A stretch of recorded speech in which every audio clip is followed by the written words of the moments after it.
Nós vivemos em grandes cidades e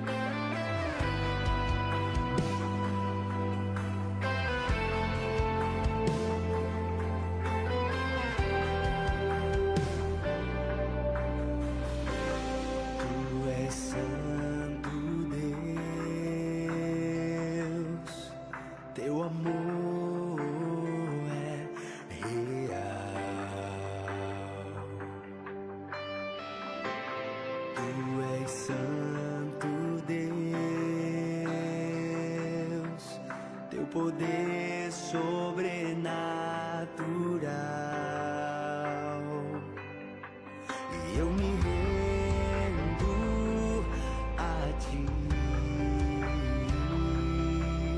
em adoração, ó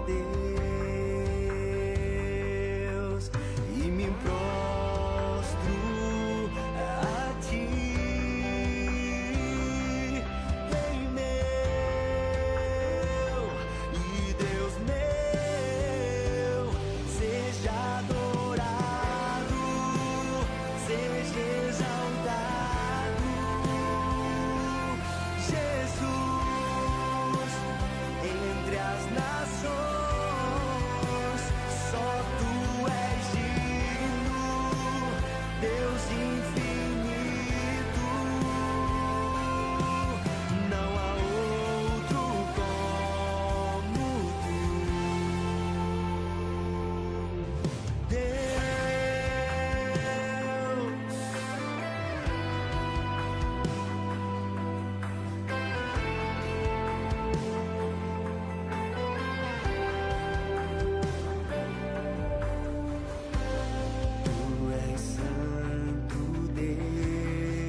Teu amor é real.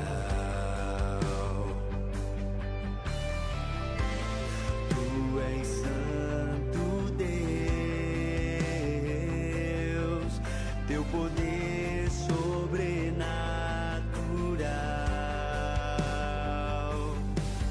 E eu me rendo a ti em adoração.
Sejam todos bem-vindos ao nosso bate-papo ao vivo de hoje. Como é que vocês estão? Como é que passou essa semana? Me conta! Vamos chegando para o nosso bate-papo dessa noite. Compartilhe o link com seus amigos para que as outras pessoas também possam participar conosco. É um prazer. Como é que foi a semana de vocês?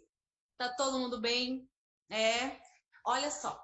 Eu quero agradecer, você sabe que está chegando aí o finalzinho do mês, eu quero agradecer as pessoas que participaram com a gente do desafio do mês de junho, que foi muito legal, gente, de verdade, olha, foram várias histórias, a gente teve quase 200 histórias de amor, olha só, o pastor Betinho depois, olha, vai vendo, que foram pessoas que se conheceram na igreja, então é muito legal. Olha, parabéns para todo mundo e muito obrigada mesmo pela participação de vocês, né?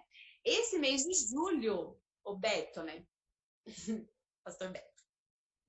Nesse mês de julho, a gente tem outro desafio, mas eu quero que vocês fiquem ligados aí nas nossas redes sociais, que a gente vai contar para vocês qual vai ser o desafio desse mês. Vai ser muito legal. Então, fique ligado que logo, logo a gente conta com vocês, tá bom? Eu quero agradecer também ao pastor Diego, que fez esse louvor agora na entrada, que vocês viram aí, né, na entrada da live. Muito obrigada também por esse lindo louvor. Que Deus possa abençoar muito a vida do pastor Diego também. Eu quero passar agora aqui para o pastor Beto, né, para ele dar aqui a vozinha para a galera, para dar um oi para o povo que está aqui acompanhando com a gente, tá bom? E aí a gente começa aqui nosso bate-papo, nossas perguntinhas. Vamos chegando aí, galera. Vamos lá, pastor. Graça e paz de Jesus, família. Tudo bem com vocês? É um prazer enorme estar aqui junto com o pessoal do Ministério Jovem, para a gente poder conversar um pouco de um assunto tão comum, infelizmente, né? Mas muito comum no nosso meio, que é sobre violência. Para quem não me conhece, eu sou pastor da igreja aqui em Sorocaba, na Vila Helena, na Convenção Paulista, sou psicólogo, sou casado com a Kise. Diga-se de passagem, a Kise é uma das pessoas dentre os milhares de profissionais da saúde que hoje está lutando aí contra o coronavírus. Então, não deixem de orar pela minha esposa, por favor. E a gente está aqui, tentando de alguma forma ajudar você, né? Querendo também ouvir suas perguntas e as suas necessidades. E se tiver ao meu alcance, vai ser um prazer enorme ajudá-los. É um prazer, André, estar com você aqui junto com toda essa turma aí, o Pablo, né, o pessoal do Ministério Jovem, que tem sido bênção com essas lives aí na vida dos jovens da igreja. E, gente, vamos se alimentar do que está sendo falado aqui, porque isso é super importante. Muito legal, muito bom. Eu agradeço já desde já a participação do pastor Beto, vai abrir um espacinho na agenda dele para poder atender a gente. O Beto já é parceiro, ó, de tempo. Não vamos falar muito tempo, né? Que senão vamos falar que a gente é velho, né, pastor? Então vamos deixar essa parte para lá, né? Essa parte não era branca ainda. É isso, tipo isso. O pastor Pablo também que está nos ajudando aqui com a linguagem de Libras. Me diz uma coisa, vocês que estão assistindo a gente aí, dá um ok se o nosso áudio tá bacana, se tá dando para a imagem tá boa, tá tudo ok, dá para ouvir a gente conversando de boa, dá um joinha aí pra gente, o pessoal da equipe dá um joinha aí para mim no grupo do WhatsApp, para eu ter certeza que tá tudo ok. Coloca aí nos comentários, tá bom? Pra gente ter certeza que tá andando tudo ok. Outra coisa também que eu acho bem interessante, olha, coloca suas perguntas aí nos comentários, tá bom? Na medida do possível, se der tempo, aqui a gente vai tentar responder algumas perguntas do público também, né, pastor? Opa! Vamos lá, né? Então, vamos chegando aí, gente. Compartilha aí no WhatsApp, no Facebook. E a gente está também transmitindo no Instagram, tá bom? Então, Facebook e Instagram, beleza? Para a gente começar, então, nosso assunto, assim, não é agradável, né, de falar, mas a gente precisa conversar, a gente precisa orientar, ensinar e aprender também, né, pastor, sobre o assunto. A gente acabou de passar aí pelo mês de maio, que eles chamam de maio laranja, não é isso? Que trata aí das questões de exploração e abuso de crianças e adolescentes. E aí isso traz para a gente uma grande preocupação, porque tem o nosso público aí, né, o nosso Ministério de Adolescentes e Jovens, está aí nesse meio, né? E aí a gente aumenta a nossa preocupação por causa do isolamento social, porque eles estão em casa, em quarentena, então tem uma série de coisas que nos preocupam ainda mais. E aí, pensando nessas questões, aí a gente fala assim, tá, O Maio Laranja, ele trata especificamente da questão do abuso sexual, né? Da violência sexual. Só que nós temos aí, né, pastor, outros tipos de violência que às vezes a gente não se atenta ou não comenta tanto, mas que é importante a gente identificar e falar aqui com o pessoal todo, né, que está ouvindo a gente depois, que vai assistir depois também, a gente pode estudar mais sobre o assunto para acender um alerta na nossa mente, certo? Então eu queria que você explicasse um pouco para a gente sobre essas questões da violência. Tem mais várias aí, vamos citar aí para o pessoal entender um pouco mais sobre isso, né? Sobre essa abrangência, vamos dizer assim. Eu acho que é legal a gente entender o que é violência, né? Certo. Porque a gente, às vezes, tem uma noção de violência e ela tem uma definição que tem muitas pessoas hoje no Brasil. Você tem grupos de pesquisa que trabalham com violência, eu conheço alguns. Basicamente, violência é algo multifacetado e polimórfico. O que eu quero dizer? Ela tem vários aspectos e várias maneiras, né? Ela, na verdade, em resumo, a violência ela usa diferentes métodos e meios, né, de coerção. Coerção é quando você coage, quando você cerca, quando você ameaça, enfim, de coerção e dominação com a finalidade de conquistar, reter poder e obter privilégios. Violência é isso. É quando eu quero conquistar algo, reter o poder para mim, manter o poder na minha mão e obter privilégios. Isso a força, né? Isso tem muito a ver. E isso é a definição de violência. Violência é algo necessariamente contra outro indivíduo. Tem processos de autoviolência, mas o que a gente está falando aqui é a violência contra outro indivíduo. Certo. Tá bom? E aí, quando a gente olhar tipos de violência, eu gosto de pegar a definição, eu preferi fazer isso, da Lei Maria da Penha, porque é um grupo multidisciplinar que trabalha com isso, tem um observatório de violência do Instituto Maria da Penha, que tem umas definições bem bacanas. E basicamente as violências que a gente tem hoje é a violência física, a psicológica, a moral, a sexual e a patrimonial. São os tipos de violência que a gente tem. Violência, ela acontece com todos os gêneros, né? Seja homem, seja mulher, em todas as idades. Então a gente tem com criança, com adolescentes, que é a nossa pauta, tem com jovens, adultos, cônjuge, idosos. Então, e a gente vê muitos casos de violência, e no Brasil a gente tem todos esses cenários, né?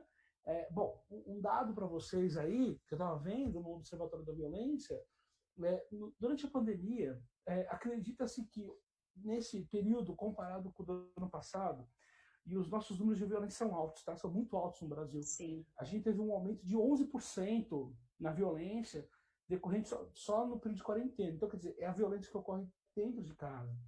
Então, aí, acredita-se, que tipo de violência é essa? Você tem desde assassinatos, que é uma violência extremamente brutal, abusos, né? A violência moral, que eu acho que hoje, na minha opinião, é a pior violência que tem, é a violência moral. Ela é tão ruim quanto a sexual. E tem muita gente vítima dessas violências, e elas não entendem que elas são vítimas, e elas estão agindo como vítimas, né? Com todas as patologias de uma vítima, enfim. Então, basicamente, são esses tipos de violências que a gente tem aí, né? Para tentar ajudar vocês aí na definição, uma violência física é espancamento, é tortura, lesões, é atirar objetos, né? Sacudir, apertar, né? A violência psicológica ela é um pouco mais refinada, que tem a ver com ameaças, né? Com constrangimento, com humilhação, uma vigilância constante, insulto, chantagem, tirar a liberdade de crença, né? Você não pode ir à igreja, não necessariamente poder ir na igreja, você só pode ir na igreja comigo, né? É o que a gente vê. A violência moral, ela vai uma acusação, uma vida acusatória, né? Você fica acusando a pessoa de todos os problemas, todos os defeitos dela, né? Emitir juízo moral sobre a conduta. Eu acho que você não fez certo, eu acho que você não fez errado. Expor, né? Fazer críticas mentirosas, rebaixar a pessoa, né? O jovem, adolescente, e desvalorizar a vítima pela forma de se vestir. Você sofreu violência moral porque você sofreu essa violência porque você se veste dessa maneira. né? E a sexual, aí você já conhece, que é o estupro, o forçar a relação, atos sexuais, impedir que a pessoa use métodos contraceptivos, no caso de casados, no caso de adolescentes, tá voltado para o estupro, tá vontade para coerção, para você ter a relação sexual, e a patrimonial tem a ver com roubo, essas coisas todas, né? Então, basicamente, são esses tipos de violência que a gente tem, e no Brasil tem bastante, né? Muito, muito.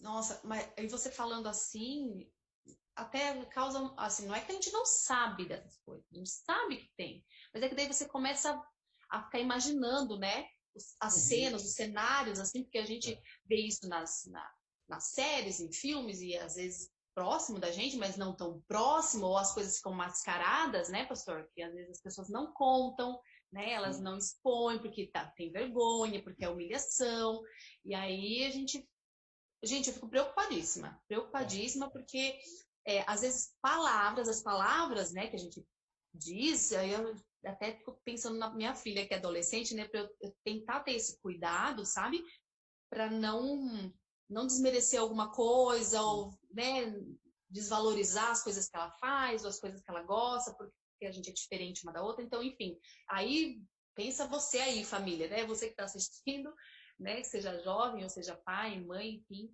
coloque você também isso na sua mente para se analisar nessa forma, né? Para a gente ter esse cuidado, né, pastor? Me diz uma coisa, com esse isolamento, aumenta muito mais ainda a nossa preocupação em relação a essa juventude aí, porque as pessoas estão, vamos dizer assim, tudo bem que o pessoal sai, assim, ainda um pouco, né, fazer algumas coisas e tal, mas é quarentena mesmo, assim, eles não fazem as coisas que habitualmente eles faziam, até como fuga. Ó, o negócio apertou aqui, eu vou para casa de um amigo, vou para casa de um vizinho, vou para casa de um parente, vou dormir na casa de alguém. E agora você não tem essa fuga. E aí a nossa preocupação aumenta ainda mais. Como é que a gente lida com isso? Qual é a melhor forma de conversar sobre isso, de alertar as pessoas? E aí, como que a gente faz? Em primeiro lugar, a gente precisa ver a violência e o que ela causa, né? E no isolamento, para mim, esse momento de quarentena, eu tenho o pastor Ricardo Agreste, ele fala algo que eu concordo muito. A quarentena, ela não trouxe para a gente males novos. Ela foi um catalisador, ela foi um acelerador, ela foi um potencializador. Então, os problemas que existiam foram superabundados, aumentaram. E por isso que a gente tem esses números que são muito expressivos, né? Se a gente fosse falar de família aqui, a gente teria números também que aumentaram. Assustador. É horrível. Mas quando a gente fala de violência, a gente tem que analisar uma coisa, né? Como a família reage a isso. Isso independe do isolamento, mas o isolamento ele tem um problema que fica mais fechado dentro daquele núcleo familiar. Bom, deixa eu te falar um jeito, né? Por exemplo, a família, ela lida com violência quando você tem uma criança, um jovem vítima de violência, e aí você pode falar de moral, sexual, psicológica, vira um segredo familiar. Então, para preservar a honra do agressor. Então, a gente não fala, porque, infelizmente, muitas vezes, o violentador está dentro de casa. Sim. Né? O agente de violência está dentro de casa. É bom a gente falar isso. A vítima está em casa e o violentador está em casa. E não é porque a gente está falando, basicamente, numa comunidade cristã, a gente está isento disso. Muito pelo contrário, a gente tem casos desses, infelizmente, em comunidade cristã. As vítimas, pelo medo, pelo trauma causado pelo medo, né, elas começam a sentir vergonha, horror. Aí você tem casos até de anorexia, né, de pessoas que param de se alimentar dado o horror da violência, dificuldade de aprendizagem, tem aquela sensação de estar sujo constantemente, e isso aí, para você virar uma tentativa de suicídio, um suicídio, é daqui para ali, entendeu? Outra coisa que é terrível, que o violentador, né, que você está dentro de casa e está num momento de isolamento, o que piora, o violentador ele é reincidente, ele vai fazer de novo, ele não faz uma vez de violência, ele faz mais que uma. Não existe um episódio de violência, existem sessões de violência.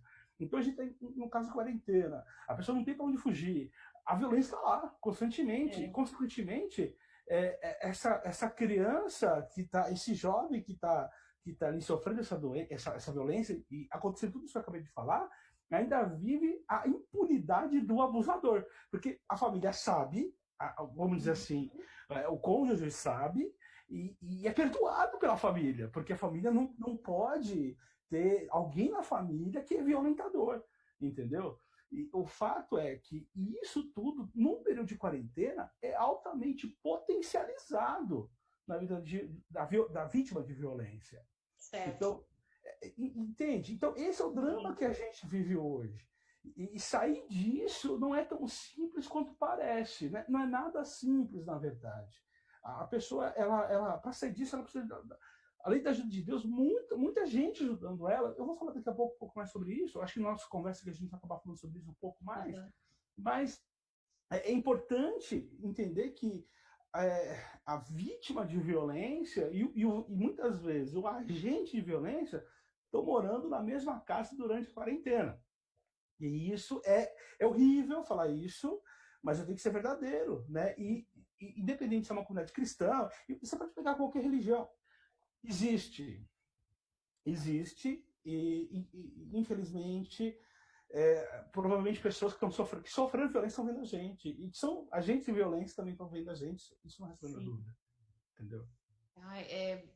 Nossa, é bem preocupante mesmo. É que é muito sério, né, pastor? Porque a gente tem a ilusão, quando a gente é cristão, a gente serve a Deus, né? A gente tem essa ilusão de que isso não acontece próximo da gente, né? Que isso não faz parte do nosso cotidiano como cristão, né? Das pessoas que a gente conhece na igreja. Só que, no fundo, a gente não conhece. Porque quem conhece você é quem mora com você. Não é verdade? Isso, geralmente, primeiro que para uma sessão de confissão pastoral, né? Que é onde as pessoas geralmente vão expressar seus problemas, expressar suas necessidades. Isso é muito difícil de aparecer. Então, por exemplo, uma violência que existe muito, né? Que é marido e mulher. Ela só aparece quando as coisas estão incontroláveis, quando a pessoa está sofrendo perigo de morte iminente. No caso de violência contra adolescente, violência sexual, violência moral, então, né? Por conta de toda uma carga histórica, uma carga cultural, né? E isso tudo, né? Somado a uma deficiência das pessoas, somado a uma falta de dinheiro, somado a uma falta de estudo. Então você tem aquele adolescente vítima de violência moral, violência física. E isso não chega na confissão pastoral. Porque isso é complicado. Porque se a pessoa fala assim, olha, eu sofri violência, vamos dizer assim, do meu pai, da minha mãe, né? Que acontece. Qual que é a postura do pastor? O pastor é uma situação muito complicada, porque você vai chamar quê? Você vai falar para a polícia, né? Porque você vai ficar parado frente. Você está sabendo que aquele adolescente está sofrendo violência. Você está sabendo que ele está sendo...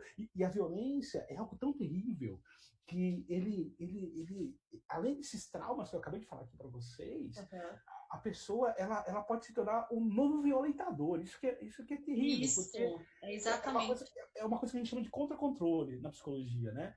Ela sofre controle e ela vai contra-controlar. Tanto o agente agressivo, mas ela leva isso para casa, leva isso para a vida dela. E ela vai tratar exatamente da mesma maneira, até para contra-controlar a história dela. Em outras palavras, para descarregar esse drama tudo que ela vive na próxima geração, né? E aí você começa um ciclo de violência institucionalizado dentro da família, né? E aí chega um caso desse pastor, não chega, né? Olha, eu sou vítima de agressão, meu pai era vítima de agressão, o meu avô era vítima de agressão. Isso não chega. E eu sou convicto, isso acontece bastante. Quando a gente vai olhar dados com relação a isso, é lógico. Eu não tenho dados da nossa denominação. Eu tenho uma outra história muito pontual. Mas quando a gente vai olhar dados com relação à violência, você não tem como falar, olha, a igreja, ela não acontece isso. Infelizmente acontece, até porque são pessoas pecadoras que tem na igreja. E Cristo, ele vai salvar essas pessoas. É claro, a gente tem que se arrepender dos pecados, inclusive da violência. A violência é um pecado, né? Isso. Só que a gente tem dificuldade de confessar esse pecado. Né? Porque a confissão desse pecado pode me levar a pagar consequências muito sérias, como, por exemplo, o cadeia, né? Como acionar agentes de polícia para vir, porque isso a lei manda fazer. Né? E além de toda a vergonha, né, social que acontece na igreja. Nossa, nem fale. Talvez, então, a pessoa que ela está sofrendo violência, o jovem, o adolescente, talvez ele passe ou qualquer pessoa, né, homem, mulher, enfim, passe uma vida toda sofrendo com isso, sem nunca ou falar para alguém, ou algum amigo, Sim. alguma coisa, mas talvez ela passe a vida toda sem contar isso. Sim, sim. Você vai ver algumas coisas assim. Por exemplo, a pessoa é vítima de violência uma vida, né? Só que ela não sabe que ela é vítima de violência porque para ela aquilo é normal, né? Para ela Uhum, aquela é a vida. O pai ou a mãe, vou tô falando de adolescente, tá? Ele está uhum. no direito de fazer aquilo, né? A vítima nem tem, ela pensa desse jeito, que Ela ele pensa está no assim. direito de fazer aquilo. Assim, muitas vezes o agente de punição, por conta que ele já foi vítima lá atrás, ele acha que ele está certo. E aí, quando ele ouve um assunto como esse que a gente está falando agora, ele tem dificuldade de entender que ele é um agente de agressão. Tem mais essa ainda, né? E essa pessoa que é vítima, né? Essa vítima recorrente, né? Tradicionalmente, de um ambiente vítima, né? Ela desenvolve problemas de relacionamento, ela se isola, aqueles problemas, como eu falei para você, depressão, ansiedade, isso aí, estresse, isso aí vai acontecer, não tem jeito. E a Sim. gente fala, eu não entendo por que essa pessoa é doente desse jeito. Eu não entendo porque ela tem dificuldade de se relacionar dessa forma. Eu não entendo porque ela é tão agressiva, porque ela é vítima de violência.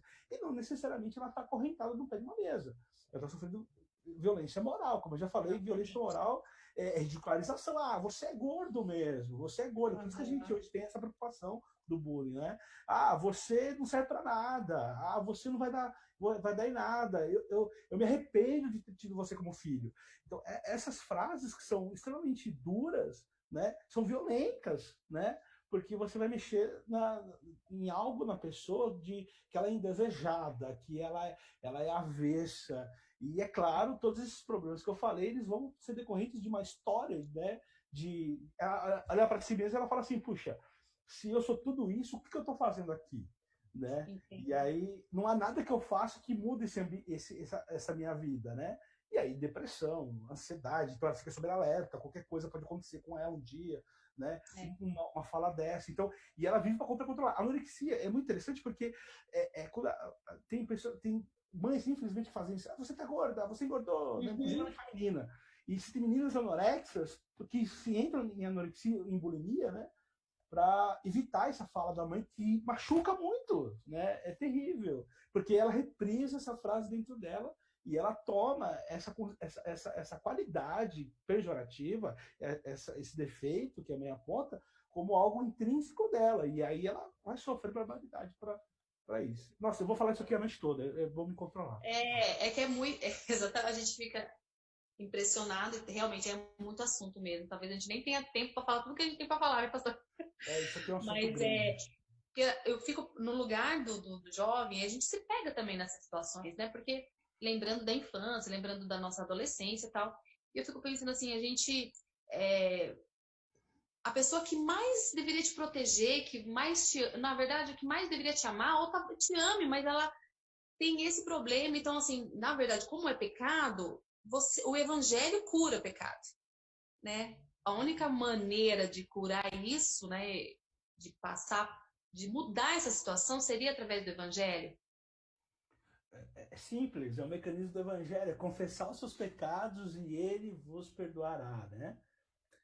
O problema da Mas aí a gente violência precisa reconhecer aonde está a Andréia, falha. Que Andréia. aí que cai o problema, porque tem gente que não se vê nessa condição, é isso. E mesmo que se vê, tem tanta dificuldade de se enxergar como um agressor que prefere ficar calado. E aí precisa dar somente a ação do Espírito Santo na vida dessa pessoa, que ela vai poder, eu preciso mudar, meu Deus, perdoe tudo que eu fiz, e se expor, né? Se expor, porque Uhum, essas uhum. são sujeiras, Andréia, entre aspas, que a gente põe debaixo do tapete. O agressor, são poucos agressores que ficam lembrando as suas agressões. Diga-se de passagem. O agressor, ele faz agressão e joga debaixo do tapete, ele não quer lembrar. Porque não é bom lembrar. Né? E isso é algo muito recorrente. Então, qualquer tipo de agressão, ele esconde. Ou se para ele é uma coisa tão comum que ele não fica lembrando, porque isso faz parte da vida comum dele. Lembrar disso para confessar os seus pecados é algo assim brutal, porque ele vai ter que se expor a isso, e ninguém quer fazer isso. É igual o Salmo 109 fala, né? Sonda-me, ó Deus, e conhece-me, né? Vasculha-me. Mas se permitir a isso, um agente de agressão, é muito difícil. Pois é. Ai, gente. Agora, falando assim diretamente para os jovens e adolescentes que estão assistindo a gente, que vão assistir depois e tal, e depois, com certeza, outras pessoas que estão vendo vão falar, gente, vai lá, assiste lá a palestra, assiste a live lá, para você entender um pouco mais sobre o assunto. O que a gente poderia falar, então, para essa galerinha? Como ele se defender? Tá. Como ele agir? Como é que ele deve agir? Como é que ele deve se defender? Porque aí, como a gente falou, algumas vezes o agressor é o próprio pai, a própria mãe. Às vezes não, às vezes é alguém próximo da família, íntimo normalmente, que tem acesso à casa, que está por ali. Às vezes é na escola, às vezes é um professor, às vezes é na academia. Enfim, tem N situações, gente. Infinitas situações que podem ocorrer, certo? Namorado com namorada. Pastor, eu já vi namorada, meninas de 13, 14, 15 anos, começa a namorar cedo também, as meninas, né? Uhum. Aí apanham do namorado. Sim, tem muito isso, tem. Gente, coisa absurda, porque assim, se o marido bater na mulher, ou vice-versa, né? Porque é mais difícil a mulher bater no marido, mas enfim, já é uma coisa terrível. Imagina você apanhar do namorado, gente. Não, é pra acabar, é o fim do mundo. Mas existe. Mas aí tem um ponto que, geralmente, a mulher que é agredida pelo marido, ela já sofreu algum tipo de agressão durante o namoro, tá? Isso não é sempre, mas é na maioria dos casos. Entendeu? Isso é importante as pessoas se ligarem. E aí, sabe o que dói mais? Que muitas vezes ela acha que a culpa é dela. Sim. Entendeu? Que a culpa ela fez alguma coisa para merecer aquela agressão. Gente, coisa absurda. Aí a gente vai então dar agora uma dica para esse pessoal, dica não, mas tentar falar para eles alguma coisa para ele se defender, como ele agir. Essas meninas, esses meninos, seja com o pai, seja com a mãe, seja com o namorado, seja com o professor, seja com quem for, mas o que a gente fala, como que eles vão fazer, gente? Também tem uma coisa que é legal a gente pensar também, que violência não é assim, eu ganhei um tipo de violência hoje. Não. Não é bem assim, tá? A violência sexual, por exemplo, estupro, ela vem junto com violência psicológica, ela vem junto com violência moral. Então, é um pacote, né? Uhum. E aí a gente se separa daquele conjunto de comportamentos, né?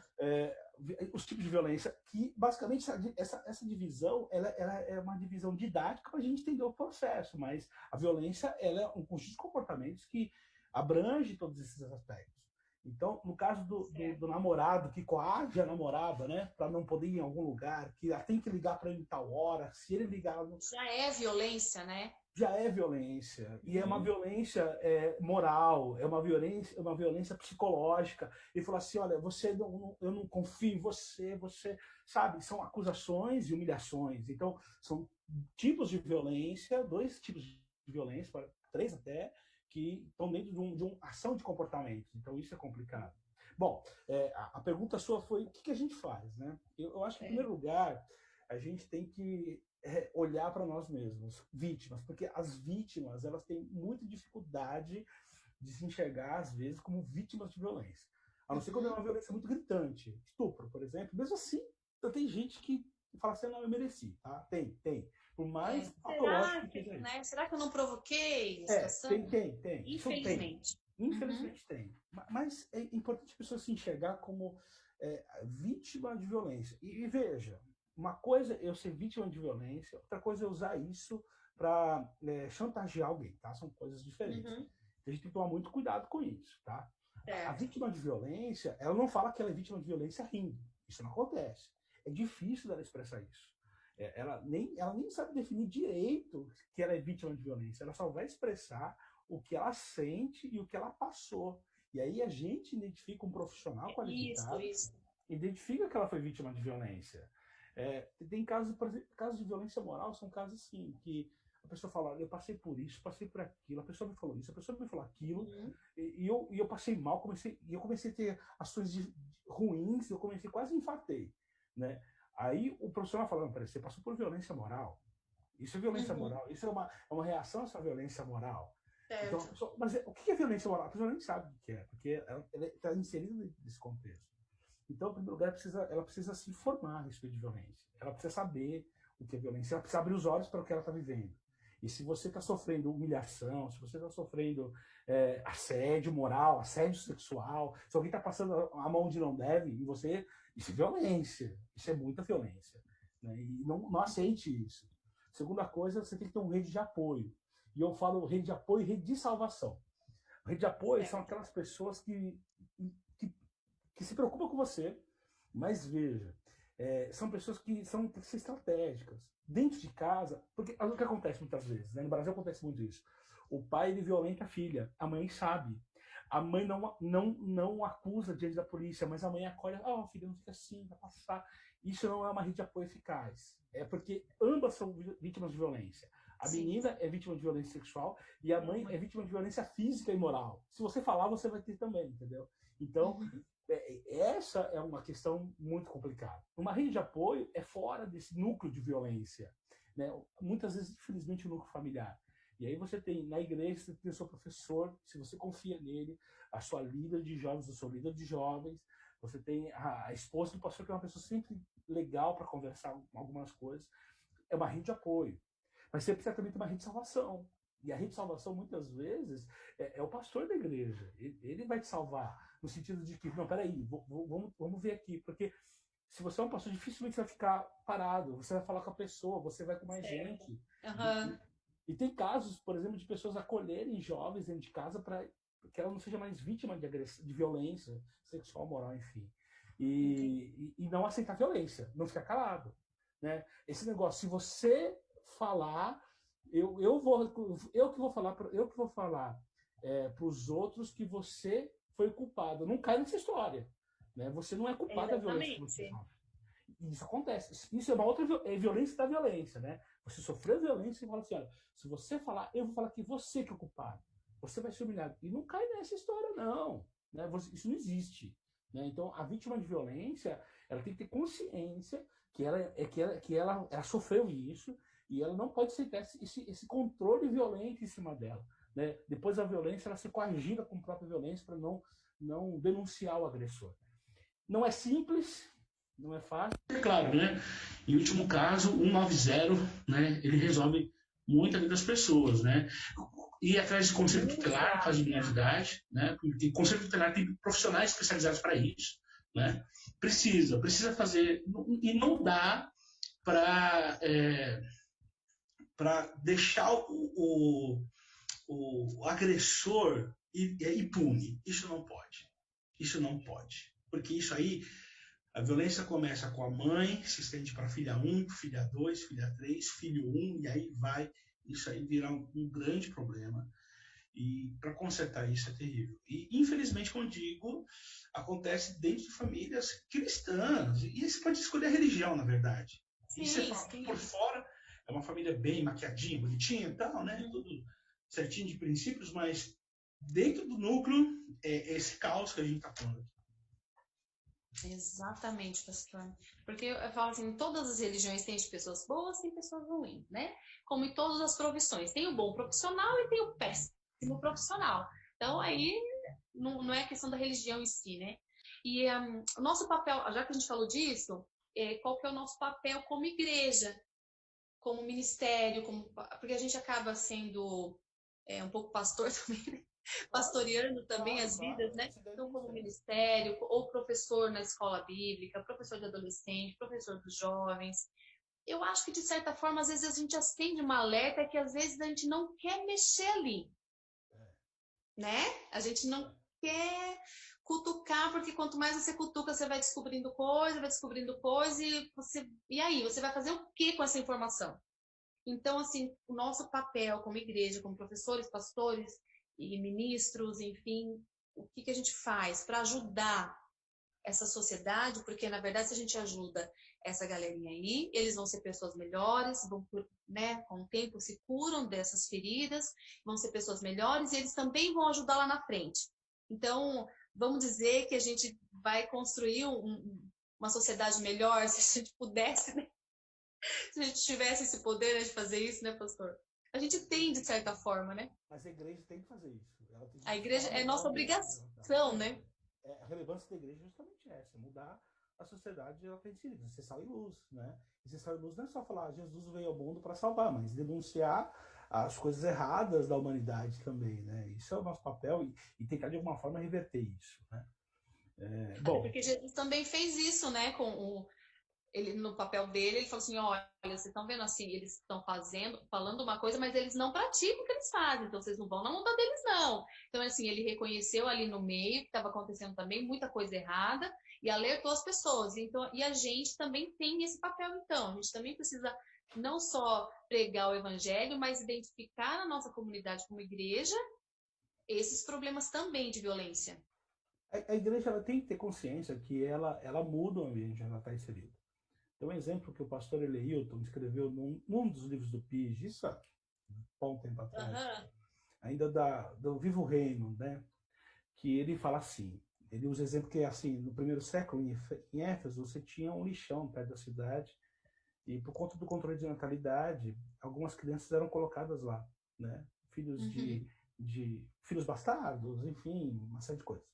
E ali você tinha dois grupos de pessoas, as donas de casas de prostituição e donos de escravo, que pegavam aquelas crianças, criavam para que elas fossem serviço para os propósitos daqueles senhores. A igreja, quando é colocada em Éfeso, né, Deus planta aquela igreja lá, começou a aparecer um terceiro grupo, os lixões, que eram dos cristãos, que pegavam as Aham. crianças e criavam elas, Aham. e parte das crianças eram libertadas dessa tragédia, né? É a igreja que faz a diferença. E quando a gente vê isso, eu tiro duas lições. Primeiro que a igreja ela não pode ser omissa, né, frente à Certo. violência. E a gente é omisso. Me permita falar assim, eu sei que não é fácil ouvir isso, mas a gente muitas vezes é omisso, a gente faz de conta que não está. Ah, vou fazer de conta que não é nada. E é o que você falou. A gente está na igreja e a gente percebe que tem alguma coisa errada ali. Você fala, e o Espírito Santo fala, tem essa também. Uhum. E Com a gente certeza, muitas tenho plena vezes. certeza. Não, fala sim. E a gente é omisso, a gente faz de conta que não, nada acontece, a gente faz uma vista grossa. Por quê? Porque aquele irmão ali é bom de dízimo. Isso é uma visão tão errada, porque a violência ela não tem classe social, ela não tem cultura, ela pega todos. Então, Mas violência tem não é coisa gente de que acha que pobre. tem. É Tem por gente que acha isso. que tem, porque as pessoas têm a ideia de que só na classe mais miserável, né, as pessoas com menos condições financeiras É. é que são violentas. E não é bem assim, não, gente. Não, não, o Sabe, pobre. eu acho. Não, as pessoas acham que violência é coisa de pobre, né? Mas não, violência Aham. é coisa de ser humano, na verdade, né? Então, a igreja, ela não deve ser omissa nesse ponto, né? Para não não ter a família te ver mal, o pastor ser mal visto, para ele perder o sossego e a tranquilidade do seu pastoreio. Isso que eu estou falando é altamente provocativo. E eu tenho colegas que não gostam de ouvir isso, mas eu não posso ficar calado frente a isso. A segunda ponto que eu vejo isso, que quando eu olho, por exemplo, de Éfeso e olho para a igreja não pode ser conivente, porque a nossa missão, ela leva uma conivência, né? Se eu não faço nada, se eu não altero nada, eu estou sendo conivente com aquilo, né? E aí e é duro que eu vou falar agora, eu viro uma espécie de coautor da violência, porque olha só que coisa terrível, a pessoa ela não pode recorrer à igreja para se salvar, porque a igreja ela protege o agente de violência, o violentador. E isso é difícil. Então, a igreja tem que ter uma postura muito firme com isso. Eu não estou falando da igreja essa denominação, estou falando de Sim, igreja sim, cristã como um todo, tá? Deixar isso bem sim. claro. Né? Eu acredito que as pessoas que estão nos ouvindo, eles estão Cristianismo, entendendo dessa maneira. cristianismo, né? Cristianismo. A Uhum. instituição cristã, né, como um todo. Sim. Então, é bom que se diga que muitas igrejas, elas têm essa postura pela sua missão, ela vira uma espécie ela tem uma conivência e vira uma espécie de coautor da violência. Porque, veja, a vítima, ela não pode recorrer à igreja. Quem não me garante que essa igreja, além de saber dos assuntos e não fazer nada, também não vai me acusar ou vai contar por. E aí o grande medo da vítima de violência é que o agente de violência, o agente violentador, saiba que ele está sendo denunciado. Esse é o maior medo da vítima de violência, porque ela vai sofrer mais violência ainda. Então a igreja tem que tomar uma postura muito séria nesse ponto, né? Não Exatamente. permitir e não se conivente, é claro. E agir. Eu soube de uma violência, eu vou agir. né? Eu vou agir com as autoridades, eu vou agir com o grupo da igreja. É claro, eu vou preservar as identidades, eu não posso chegar assim, pegar um dia o microfone e falar, gente, olha, isso aqui tá falando. Aham. Né? Porque aí a gente Porque envolve a vítima não merece isso. Né? Exatamente. Então, a igreja tem que ter uma postura séria frente a isso, muito séria. E pensar e refletir a respeito disso. Exatamente, é isso mesmo, pastor. A gente tem algumas perguntas aqui que vieram do público. Eu vou dar uma olhadinha aqui para baixo, porque eu tô lendo aqui, tá, gente? Beleza. Eu preciso observar aqui, ó. A gente Vamos tem lá. umas perguntas aqui. Deixa eu só encontrar aqui certinho para não errar aqui.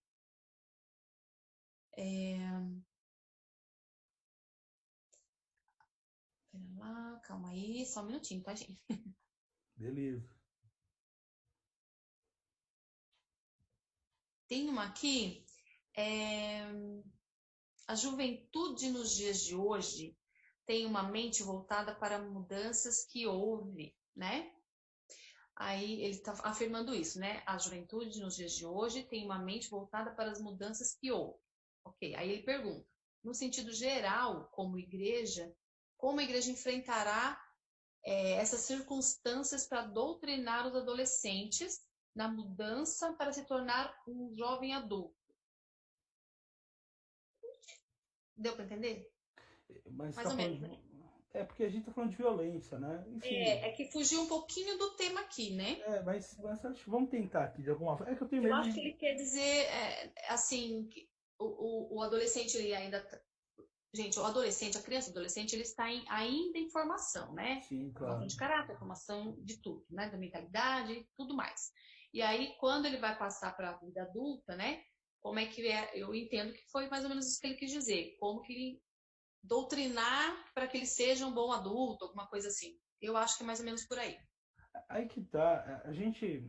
Que envolve tanta coisa, né? Envolve família, envolve tudo. E aqui é importante falar o seguinte, a gente tem uma ideia, às vezes assim, né? Essa ideia de doutrinar, né? Eu posso estar entendendo errado mais discipular, né? Mas ensinar, né? Discipular tem a ver com ensino, né? Porque ensino, a gente garante que o comportamento vai se continuar, e independente do medo da pessoa, porque doutrinação remete a medo, e aí remete à violência. Né? Por exemplo, se você não fizer, você está errado. Né? Ou melhor, se você fizer, você está errado, então não faça. Né? E por muitos anos a igreja andou nesse caminho, né? E é um caminho muito complicado. Igreja, quando fala igreja cristã, gente, pelo amor de Deus, né? Não vamos botar...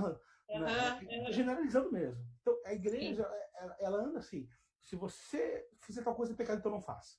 E a gente entende hoje que a ideia não é bem por aí. Então a gente fala assim, olha, Deus é amor, Deus te ama, então faça para responder o amor de Deus por você, por gratidão, né?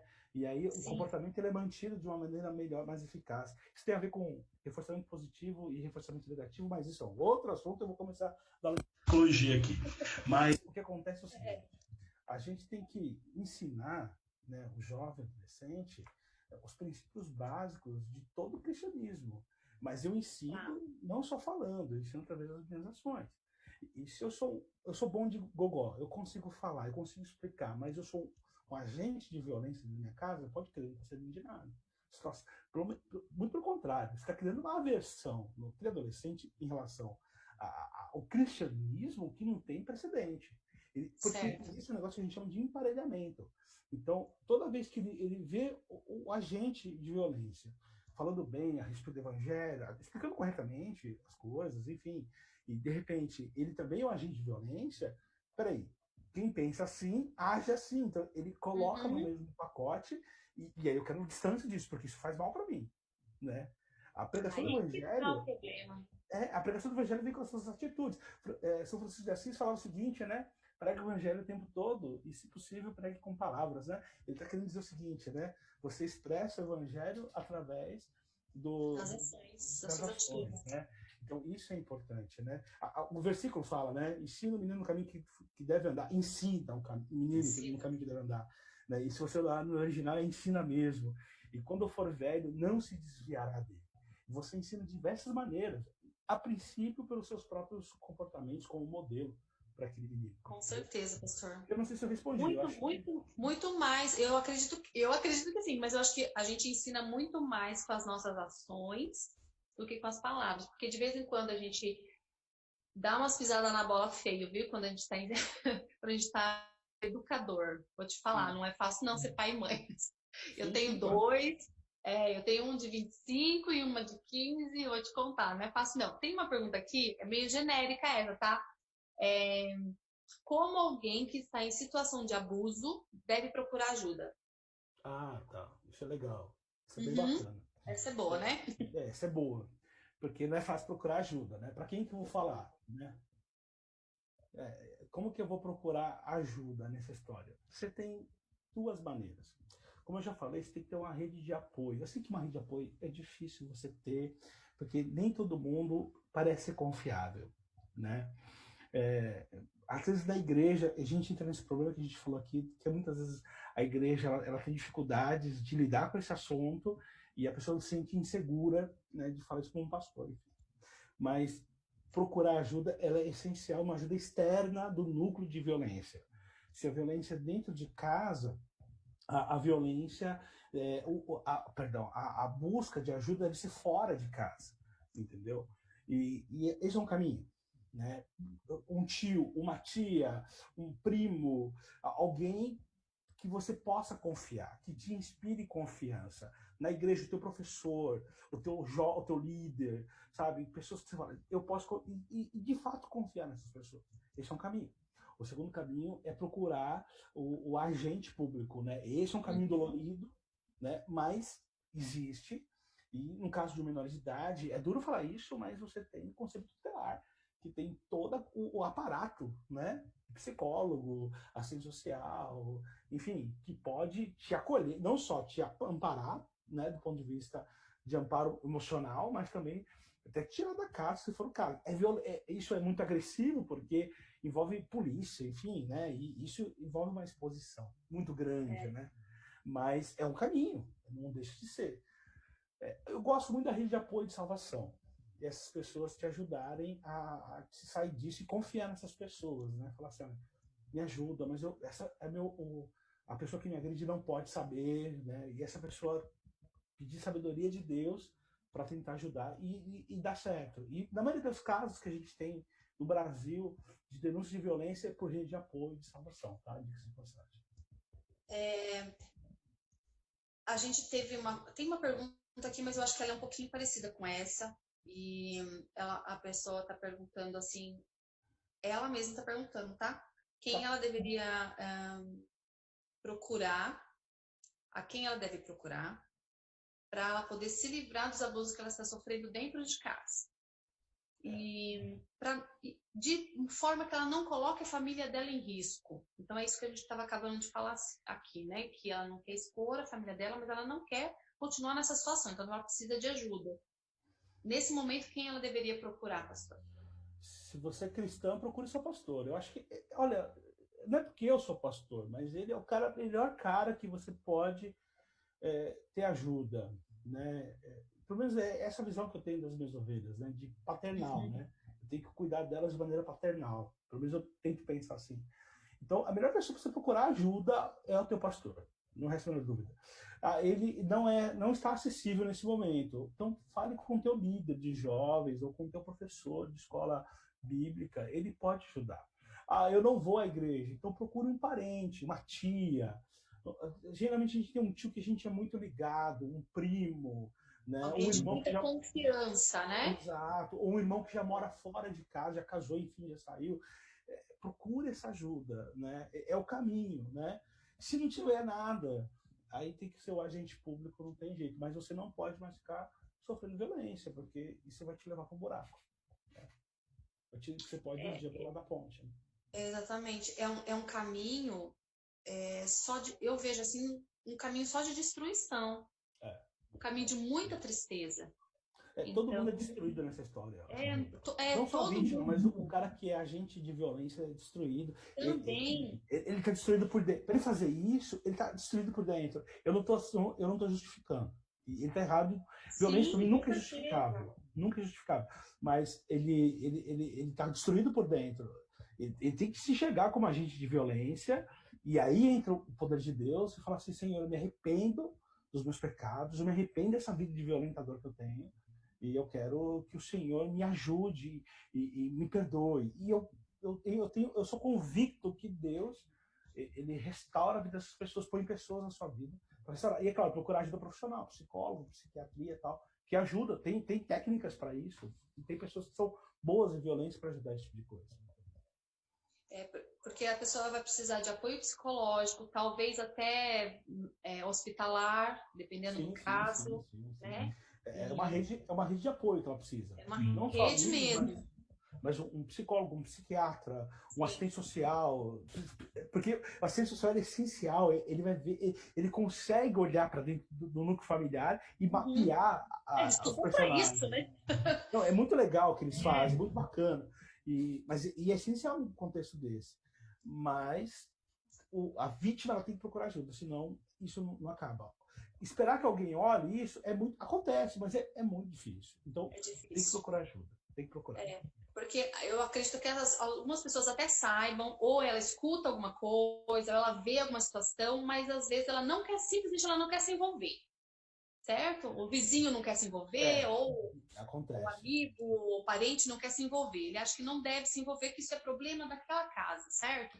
E aí, então, eu digo para você que é vítima, procura ajuda, procura alguém de confiança, porque até quando vai continuar isso? Não dá para continuar, não pode continuar. Você precisa ter a sua própria vida, precisa construir a sua vida, curar essas feridas, curar essa dor. E existe. Até a gente está com um finalzinho já, né, pastor? Infelizmente, eu queria aqui umas 3 horas para conversar, mas não dá. Então, é muita coisa para a gente falar. Mas até contar alguma experiência, como você é psicólogo, já deve ter tratado, já deve ter visto muitas coisas, né? E de casos assim de violência, não necessariamente de abuso, mas como caiu essa pergunta aqui, talvez de abuso, mas de outra violência, onde a pessoa procura ajuda, ela foi curada, ela se restaurou, e eu sei que existem sequelas, eu sei que existem marcas, né, porque ficam, né, por um tempo, é normal, por isso que a gente se trata, né, mas para encorajar essa galera que tá aí, né, sofrendo talvez, mas tem que mudar de atitude, procurar ajuda, enfim, procurar mudar essa situação. E pro agressor também, nós vamos dar um recado para os agressores também, porque não é possível, gente. É assim, né? Em primeiro lugar, você precisa procurar ajuda, e com toda ajuda ela vai no caminho de você se separar do agressor. E não tenha medo de se separar do agressor. É duro às vezes, porque às vezes é um cônjuge, às vezes é um namorado, às vezes é um pai, às vezes é uma mãe, é um irmão, né? Mas tem que separar o agressor não pode ter mais livre acesso a você, né? Então isso é uma coisa a se fazer. Mas é difícil. É mais difícil ainda você ser vítima de violência. Ser vítima de violência vai te levar para um caminho sem volta, para até um suicídio, uma depressão, algo terrível. E você não precisa, e você vai virar fazer parte de uma engrenagem de violência que é terrível, né? Então você precisa ser o agente. Mas um dia, se Deus quiser, o vizinho vai me ouvir. É como você acabou de falar, Andréia. Ele vai ouvir, mas ele não vai fazer nada. Existe uma campanha, inclusive, na mídia, de você denunciar violência, dado a dificuldade que existe na denúncia de terceiros. Exatamente. Você denuncia anonimamente, viu, gente? Exatamente. Então dá para denunciar anonimamente também. Exatamente. E assim, é crime, meu. Crime tem que ser punido. Mas eu só de vez em quando ofendo. Eu conheci uma vez um caso de uma pessoa que falava assim, infelizmente. Ela falava assim, eu nunca sofri violência física. Nunca sofri. E ela achava isso maravilhoso. Só psicológica, nunca física. Era uma pessoa extremamente triste, depressiva, insegura, né? E aí depois descobri que, mais tempo depois, que ela se separou do agressor, e a vida dela começou a virar, né? As coisas começaram a acontecer na vida dela, até a aparência dela mudou completamente, a partir do momento que ela se separa do agressor. Deus não nos chamou para perto de si para nós sermos vítimas de violência. Um Deus que ama a humanidade, ele repugna a violência, né? Deus, o objeto dele em relação à humanidade é um amor dele, é a graça dele, é a expressão máxima do amor dele.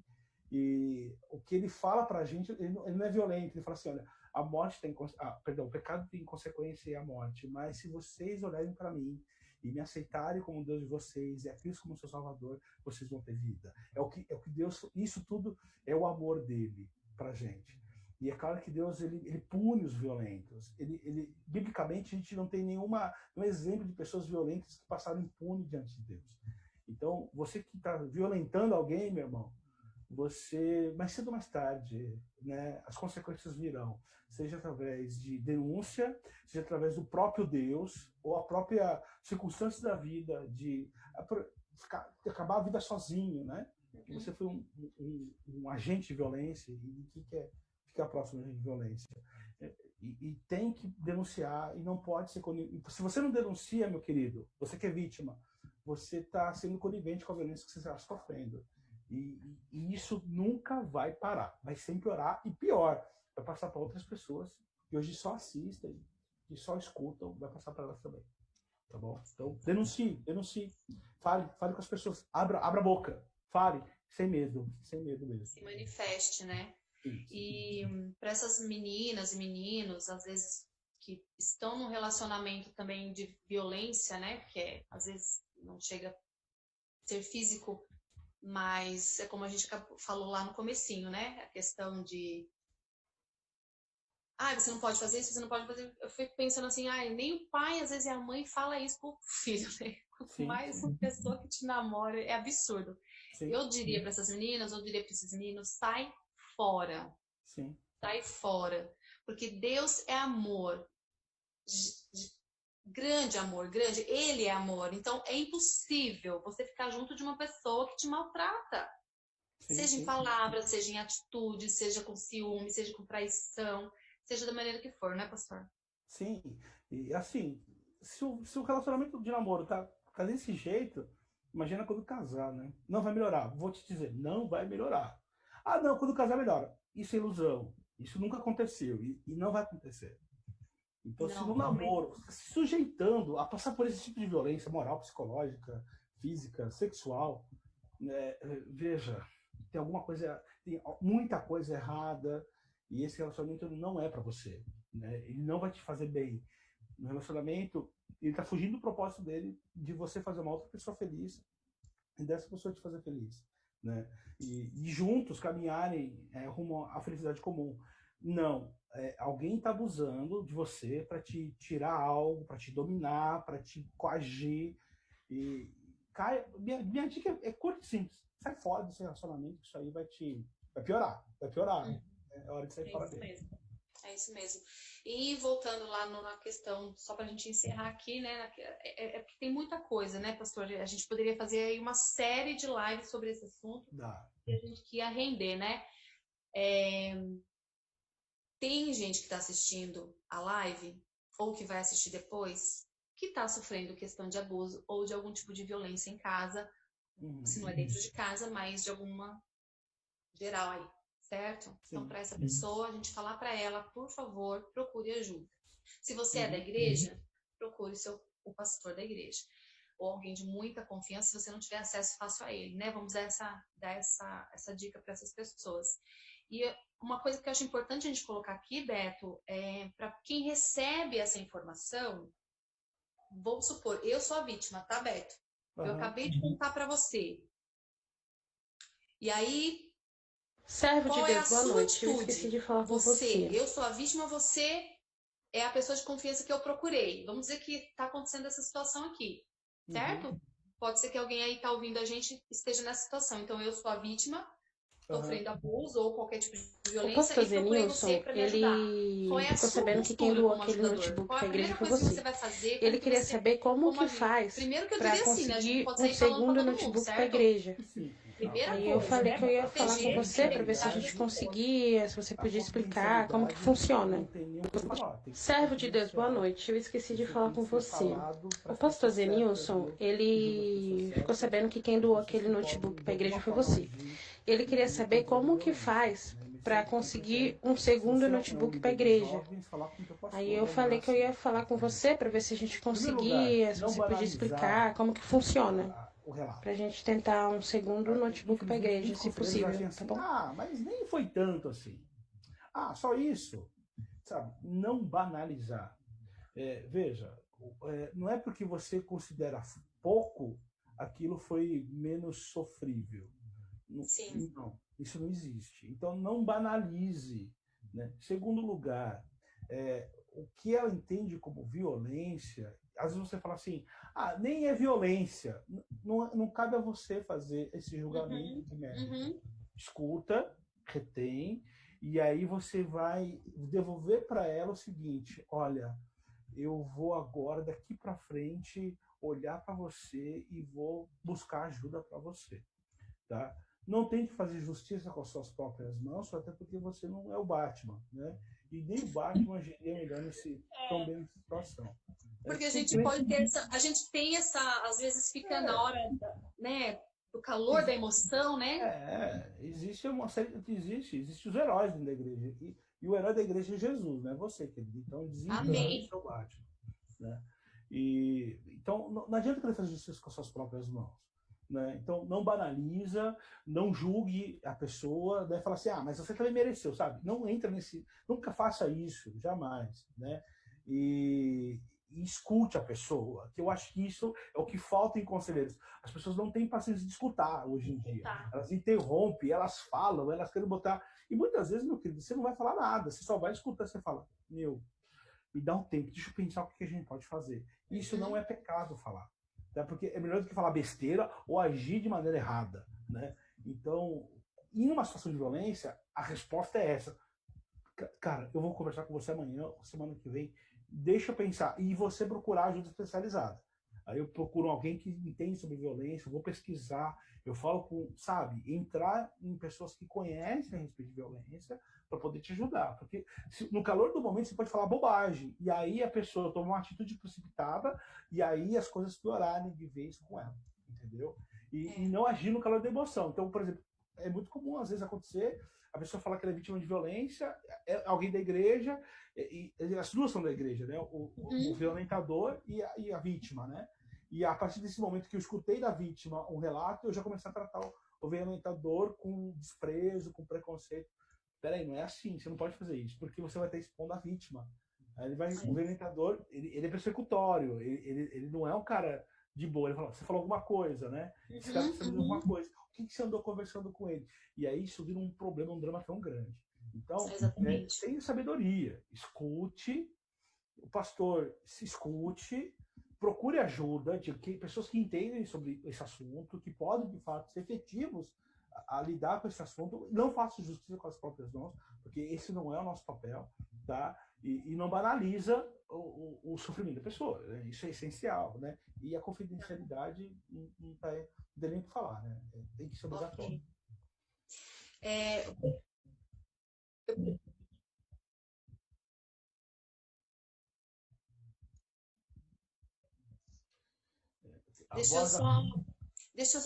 Beto, deixa eu fazer a pergunta para o ao vivo, porque o pessoal não vai saber qual por que você está respondendo, tá? A pergunta que chegou para a gente agora aqui é assim, embora a gente não ia tocar muito em questão de criança, né? Mas vamos fazer, que acho que é importante. E quando a vítima é uma criança, a mãe oculta a violência, o que fazer para ajudar uma criança nessa situação? É muito complicado criança, porque criança muitas vezes não verbaliza. A criança só chora, né? A criança ela tem comportamentos muito típicos, né? Ela chora, ela evita, ela começa a ter um comportamento que ela arrancar o próprio cabelo da cabeça. A pessoa que fez a pergunta, provavelmente ela já sabe que tá rolando alguma coisa, né? Então, como ajudar. Mas é importante essa questão aí pra gente observar nas crianças e dos adolescentes também, pra gente ter essa visão que você está falando aí, das ações, né? Como ela se comporta. Tem alguns padrões de comportamento, né? O choro, o grito, a evitação. Tem um comportamento que é muito característico. Ela tira o cabelo da cabeça e começa a comer, por exemplo, né? Isso é muito comum em violência, né? Então, não que todo mundo que faça isso sofre violência, mas quem sofre violência... generalizar, mas é uma das coisas. Esse comportamento é muito comum, né? Parar de comer, vômito constante... Enfim, né? Mas varia de por tipo de violência, né? A violência moral é a que mais demora para a pessoa controlar, né? Ter uma ação contra aquela violência. Agora, a violência física é a primeira, a sexual é uma das primeiras. A psicológica e violência moral é um pouco mais distante de tempo, né? Mas no caso de uma criança, aí não tem jeito. Só tem uma única saída: conselho tutelar. Não adianta. Eu vou falar com o pastor. Pastor, se ele tiver um pouco de juízo, ele vai avisar o conselho tutelar. Não adianta você falar para o pai da criança, você vai falar para a mãe da criança, provavelmente é o agente de violência. Você não vai fazer isso. Porque o problema já está instalado, né, pastor? O problema está instalado. Tipo assim, ela está sendo agredida, a mãe oculta a agressão, quer dizer, então sim, ela é de alguma forma conivente, porque provavelmente ela também vai sofrer uma agressão se ela agir de outra forma. Sim. Então, assim, gente, não tem outra saída. E a criança, ela não vai conseguir se defender. Sim. Sim, não vai. Alguém tem que fazer isso. Não, ela não tem como. E aí não tem jeito. É denunciar 190, conselho tutelar, é agente público, não tem jeito. Não adianta falar, pastor, o que eu faço? O pastor fala, então eu vou denunciar. Se você não denunciar, eu denuncio. Porque não adianta ser vestido do justiceiro. Você não vai fazer justiça. Não tem como. Entendeu? E talvez a pessoa fique na dúvida assim, não vamos conversar com a família, vamos tratar essa família, né? Aí vamos tratar esses irmãos aqui. Mas e se a conversa resolver só no primeiro momento e depois volta a acontecer a agressão novamente? Daí? Violência é muito complicada, Andréia. Não é tão simples assim. Vou conversar com a família. A primeira coisa que a família vai fazer é negar. Lógico, né? E biblicamente eu posso corrigir os meus filhos. É o que você vai ouvir. Entendeu? Então, ele não se enxerga como agente de violência. Esse é um problema também. Não tem o que fazer. Pode ter que conversar com a família. E aí pode piorar a tua vítima. A vítima pode sofrer mais violência ainda. Não tem jeito. Constatado isso, feita a denúncia, provada a denúncia, agente público. Não tem o que fazer, gente. Simplesmente isso. E clamar a Deus misericórdia, né? Mas a igreja ela não pode ser omissa numa situação dessa. Não, a igreja tem que ser um porto de segurança, de resgate. E uma igreja que ela é omissa, ela perde essa característica. Com certeza. Ok. Ai, gente, tá chegando no final, não acredito que vai acabar. Legal, né? Assunto legal de falar. É ruim, a gente fica meio baixo, mas precisa falar, né? Precisa falar. Não é aqueles assuntos assim que a gente fala com super alto astral, né? Não tem como, a gente não consegue. Dá umas revoltinhas aqui dentro do coração. É horrível, né? É embaçado. É ruim. Assim, na verdade, quando a gente já está trabalhando a pauta, que a gente começa a estudar, que daí a gente vai estudar mais fundo, né? Sim, claro. E aí você já fica com a mente meio atrapalhada, assim, já começa a... Isso porque eu não entrei aqui na mente... Tem uma parte que a gente estuda sobre a forma de pensar do violentador. Isso aí dá pra gente fazer uma vida. Tem pessoas que estudam sobre isso, né? E a parte e dentro os prejuízos emocionais da vida da vítima de violência. Mas aí é um assunto... Como eu falei, a gente teria que ter uma série de lives sobre esse assunto, porque realmente tem muita coisa para ser conversada e para a gente entender. E tem gente muito melhor do que eu para falar disso passagem. Ai, gente, olha, muito obrigada, viu? Acabou nosso tempo. Olha, uma judiação. Queria agradecer todo o pessoal que estava aí. Tinha gente do Pará, do Piauí, de Sergipe, Santa Catarina, aqui do Paraná, Curitiba e aqui nas redondezas aqui de todo o Paraná. O pessoal do Norte, Nordeste, eles são muito fãs da live, então é muito legal. Gente, muito obrigada. Se eu não falei aí o nome da sua cidade, do seu estado, não fica triste, por favor. Eu gosto muito desse papo aqui. Obrigado, Beto. Obrigada mesmo, de coração. Quem sabe a gente não faz aí uma série, de repente, né, pra gente conversar mais algumas coisas que eu acho que são importantes. Muito obrigada pelo assunto. Desculpa qualquer coisa, tá bom? Se às vezes eu falo demais também. Obrigada a todo mundo, público, aí, pessoal da equipe também que dá super apoio pra gente. Muito obrigada. Gente, o pastor Pablo Fera, aqui ó, na linguagem de sinais também. Muito obrigada pela participação. Gente, boníssima. Obrigada mesmo de coração. O pessoal do louvor, enfim, todo mundo. Gente, vocês que estavam aqui acompanhando com a gente, muito obrigada. Depois a gente vai pegar esse vídeo e jogar lá no YouTube para que você possa assistir depois ou mostrar para alguém, né, também. Fica gravado aqui também no Facebook. Então, compartilha se você achar importante. Se você precisar, pode procurar a gente no particular, conversar com a gente no privado, né, Pastor Beto? Eu me coloco à disposição sempre para conversar.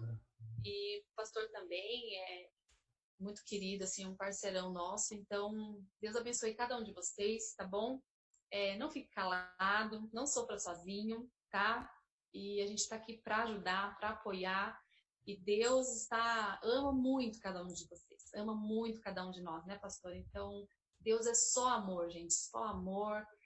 E Ele, assim, eu fico pensando, Deus quer que a gente seja feliz, né? O maior desejo é ver a nossa felicidade. Então, a gente precisa acertar essas coisas, né?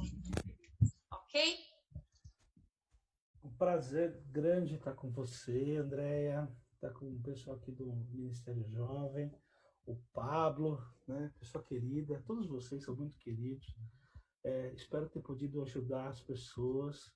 É claro que nem tudo que a gente fala são verdades absolutas, então sempre procure ler a respeito, procure pessoas que conheçam a respeito. E, é claro, olhe para a palavra de Deus e veja entenda simplesmente que a proposta de Deus para a humanidade é amá-la, né? A violência vai contra toda a forma de amor, né? A verdade, Deus manda Cristo para que nós fôssemos salvos da violência do pecado. Então, não seja vítima de violência, não seja mais um desses números que a gente vê nos jornais, né? Denuncie, abra a boca, recorra a amigos, enfim, tá bem? E é claro, né? Precisando, né? Deve ter algum lugar aqui, deve ter os meus contatos aqui na rede, né? E procure, né? E vai ser, se eu puder ajudá-lo, é claro, vai ser um prazer. Um beijo a todos, valeu, Mijota, valeu a todos aí, valeu. Obrigada, gente, um abração para vocês, viu? Valeu. Até a próxima, se Deus quiser. Abraço, beijo a todo mundo, valeu, abraço, tchau.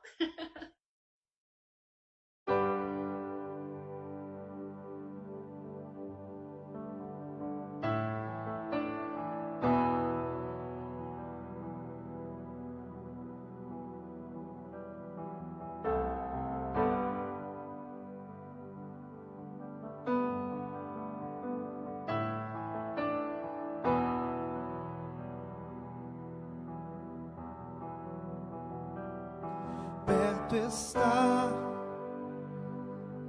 sua voz ecoa, eu sei que perto está, mesmo em meio à tempestade em alto mar, sobre as águas vem andando me encontrar.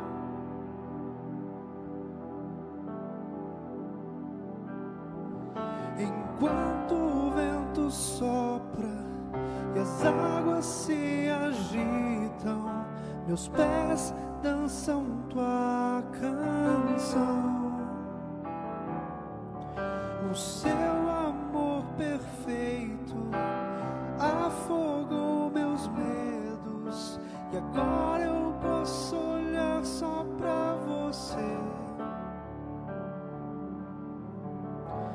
Emmanuel,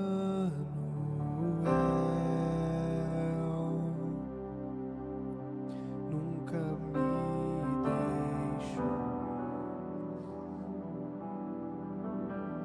Emmanuel,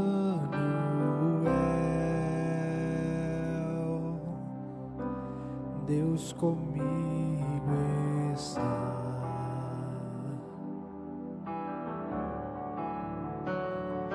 Perto está, sua voz ecoa, eu sei que perto está, mesmo em meio à tempestade em alto mar, sobre as águas vem andando me encontrar.